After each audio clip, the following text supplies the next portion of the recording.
Hello everyone, मैं Pallavi cook channel में आप सभी का तहे दिल से स्वागत है। तो साल भर बाजार में अलग अलग तरह के फ्रूट्स आते रहते हैं, लेकिन क्या हमारे बच्चे और हम वो खाते हैं? नहीं ना।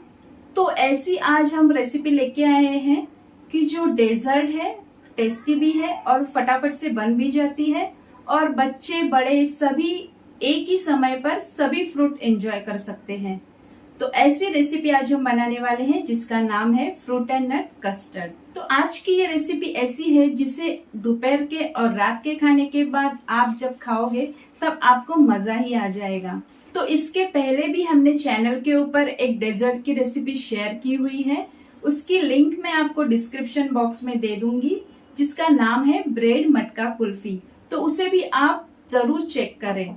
चलिए फिर आज की रेसिपी बनाना शुरू करते हैं, जिसका नाम है फ्रूट एंड नट कस्टर्ड, जो टेस्टी भी है, फटाफट से बन जाती है और बहुत ही डिलीशियस है। चलिए फिर शुरुआत करते हैं। तो summer special fruit and nut custard recipe बनाने के लिए हमने यहाँ पर आधा लीटर फुल फैट मिल्क लिया है, 2 टेबलस्पून हमने यहाँ पर कस्टर्ड पाउडर लिया है, ये वेनिला फ्लेवर है, और यहाँ पर हमने थोड़ा सा आधा कप दूध लिया है कस्टर्ड पाउडर मिलाने के लिए। चाहे तो आप इसमें से ही दूध इसमें इस्तेमाल कर सकते हो, लेकिन हमने यहाँ पर एक्स्ट्रा आधा कप दूध लिया है कस्टर्ड पाउडर मिलाने के लिए। थोड़ा सा हमने यहाँ पर नट्स लिए हैं, उसमें हमने थोड़े से पिस्ते, काजू, बादाम और 2-3 अखरोट के पीस लिए हैं। 1 कप हमने यहाँ पर शुगर ली है व्हाइट वाली। तो यहाँ पर मेरे पास पाउडर शुगर अवेलेबल थी, इसलिए मैं पाउडर शुगर इस्तेमाल करूंगी। आप रेगुलर शुगर भी इस्तेमाल कर सकते हो। ये लगभग 100 ग्राम की करीब है। और यहाँ पर हमने कुछ फ्रूट्स लिए हैं फ्रेश वाले। तो यहाँ पर एक चीकू लिया है, एक हमने केला यहाँ पर बारीक काट के लिया है, थोड़ा सा हमने आम काट के लिया है पका हुआ, थोड़े से हमने अनारदाने लिए हैं और एक यहाँ पे हमने एप्पल लिया हुआ है। तो फ्रूट कस्टर्ड बनाने के लिए हमें सारे सीजनल फ्रूट्स ही इस्तेमाल करने हैं, या फिर आपको जो पसंद है वो आप फल इसमें इस्तेमाल कर सकते हो। सिर्फ एक बात का इसमें ध्यान रखना है कि हमें जो खट्टे फल होते हैं उसे हमें इसमें इस्तेमाल नहीं करना है, वरना आपका फ्रूट कस्टर्ड खराब हो सकता है। तो ये सारे हमने 5 तरह के फ्रूट्स लिए हैं बारीक काट के, और अब हम फ्रूट कस्टर्ड बनाने के लिए शुरू करते हैं। चलिए फिर देखते हैं ये फ्रूट कस्टर्ड कैसे बनता है। तो सबसे पहले हमें क्या करना है, हमने ये जो आधा कप दूध लिया था अलग से, उसमें हमें ये कस्टर्ड पाउडर मिला देनी है। ये लगभग बड़े 2 चम्मच कस्टर्ड पाउडर हमने ली है। तो इस कस्टर्ड पाउडर को हम इस दूध में मिला देंगे थोड़ा थोड़ा करके, और एक पेस्ट इसका बनाएंगे। तो इसे हम मिलाते जाएंगे और इसका एक पेस्ट बनाएंगे। तो कस्टर्ड पाउडर को हम आधा लीटर दूध में डायरेक्ट इस्तेमाल नहीं कर सकते, वरना उसमें लम्स होने के चांसेस होते हैं। इसलिए हमें कस्टर्ड पाउडर को थोड़े से दूध में ऐसे मिला के अलग से पेस्ट इसकी करनी जरूरी है। तो ये हमने कस्टर्ड पाउडर की अलग से पेस्ट तैयार कर ली है। अब हमें इसे साइड में रख देना है और आगे की प्रोसीजर शुरू करनी है। तो अब हमने गैस के ऊपर एक पैन रख दिया है और उसमें हमने जो आधा लीटर दूध लिया था फुल फैट वाला, तो उसे हम इसमें डाल देंगे और इसे हमें एक उबाल लाना है। तो जब तक ये गर्म हो रहा है तब तक हमें इसे चलाते रहना है, और गैस की आंच को हमें स्लो टू मीडियम पर ही रखना है, और जब तक ये उबल रहा है तब तक हम इसे चलाते रहेंगे। तो दूध को उबलते हुए अब 5 से 7 मिनट हो चुके हैं और दूध हमारा अच्छे से अब ये बॉईल हो चुका है। अब हमने जो शक्कर ली थी उसे हम इसमें डाल देंगे और इसे भी हम अच्छे से मिक्स कर लेंगे। तो इसे भी हमें अच्छे से मेल्ट करना है शक्कर को, और इसे मिलाते हुए हम शक्कर को मेल्ट करते जाएंगे। तो फटाफट से शक्कर भी इसमें घुल जाती है। इसके बाद में हमने जो कस्टर्ड पाउडर का घोल बना के रखा था उसे हमें इसमें धीरे धीरे डालते जाना है। तो दूध में शक्कर मिक्स होने के बाद हमने ये जो मिक्सचर बनाया था कस्टर्ड पाउडर का, तो इसे हम अच्छे से फिर से मिक्स कर लेंगे, क्योंकि इसे तैयार करने के बाद थोड़ी देर के बाद कस्टर्ड पाउडर नीचे जाके बैठ जाता है। तो इसलिए ये ज़रूरी है कि हमें दूध में इसे मिलाने से पहले इसे अच्छे से फिर से मिक्स कर लेना है।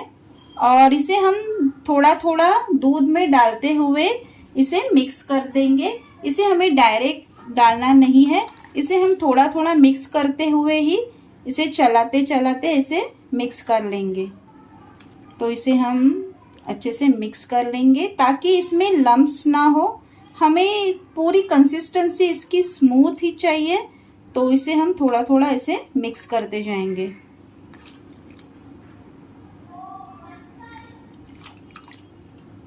इससे हमारा कस्टर्ड जो है वो काफी स्मूथ टेक्सचर का बनेगा।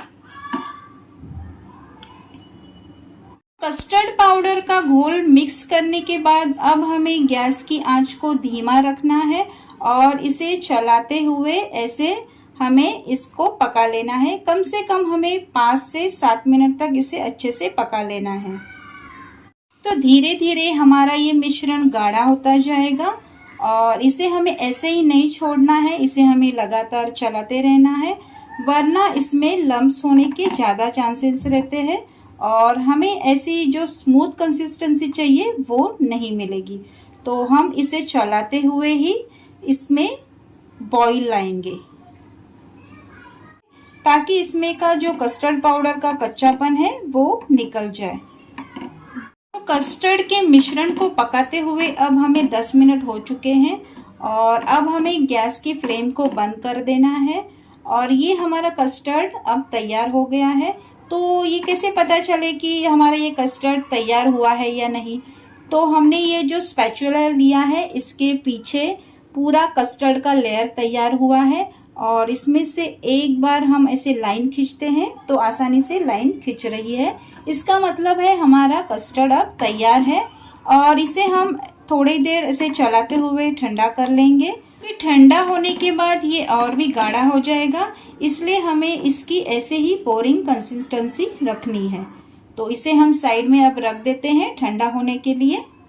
जब तक हमारा कस्टर्ड ठंडा हो रहा है तब तक हमने ये जो ड्राई फ्रूट्स लिए हैं उसे हम बारीक टुकड़ों में काट लेंगे।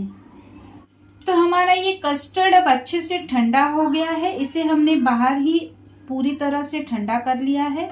अब हमें क्या करना है, इसे हम एक बड़े से बाउल में ट्रांसफर कर लेंगे। तो कस्टर्ड के मिश्रण को हमने एक बड़े से बाउल में ट्रांसफर कर लिया है। अब हमने ये जो फ्रूट्स कट करके रखे थे उसे हम एक एक करके इसमें डालते जाएंगे। तो सबसे पहले हम एप्पल डाल देंगे, उसके बाद में हम अनारदाना डाल देंगे, थोड़ा सा हम इसमें केला हमने काट के रखा था वो हम डालेंगे, चीकू हमने काटा था उसे हम डालेंगे और थोड़ा सा हमने जो मैंगो काट के रखा था उसे हम डाल देंगे और थोड़ा सा हम गार्निशिंग के लिए बचा के रखेंगे। तो सारे फ्रूट्स डाल देने के बाद अब बारी है नट्स की। तो हमने यहाँ पे जो ड्राई फ्रूट्स लिए थे उसे हमने बारीक काट के ले लिया है और इसे भी हम इसमें डाल देंगे और थोड़े से हम गार्निशिंग के लिए बचा के रखेंगे। तो इस समर सीजन ऐसे ही ठंडी ठंडी कूल रेसिपीज देखने के लिए चैनल को लाइक करें, शेयर करें और सब्सक्राइब करें और बेल आइकन प्रेस करने के लिए ना भूलें। तो सारे फ्रूट एंड नट हमने इसमें अब डाल दिए हैं और बहुत ही ये कलरफुल लग रहा है। अब हमें इसे धीरे से मिक्स कर लेना है। अब हमें क्या करना है, इसे ऐसे ही हमें फ्रिज में कम से कम 3 से 4 घंटे के लिए पूरी तरह से चिल्ड होने के लिए रख देना है। तो इसे हम फ्रीज में चिल्ड होने के लिए रख देते हैं। तो हमारे कस्टर्ड को अब 4 घंटे हो चुके हैं फ्रिज में रखे हुए और अब हम इसे चेक कर लेते हैं। तो काफी और भी थिक हो गया है ये और इसे हम एक बार अच्छे से मिक्स कर लेंगे और इसे हम सर्विंग बाउल में सर्व कर लेते हैं। तो लीजिए, तैयार है हमारा ठंडा ठंडा कूल ऐसा फ्रूट एंड नट कस्टर्ड और इसे हमने फ्रूट और नट से गार्निश किया है जो हमने बचा के रखे थे। तो काफ़ी मुझे तो ये बहुत ही टेम्पटिंग लग रहा है। तो ज़्यादा देर ना करते हुए आज ही आप इसे तुरंत बनाएं और रात के डिनर के बाद ये डेजर्ट आप जब एंजॉय करोगे तो इस तपती गर्मी में भी ठंडक का अनुभव होगा और आपका दिल खुश हो जाएगा। तो आप भी ये फ्रूट एंड नट डेजर्ट जरूर ट्राई करें और मुझे कमेंट में बताएं आपकी ये रेसिपी कैसी बनी। तो मिलते हैं अगले नेक्स्ट वीडियो में, तब तक के लिए always stay healthy and stay safe.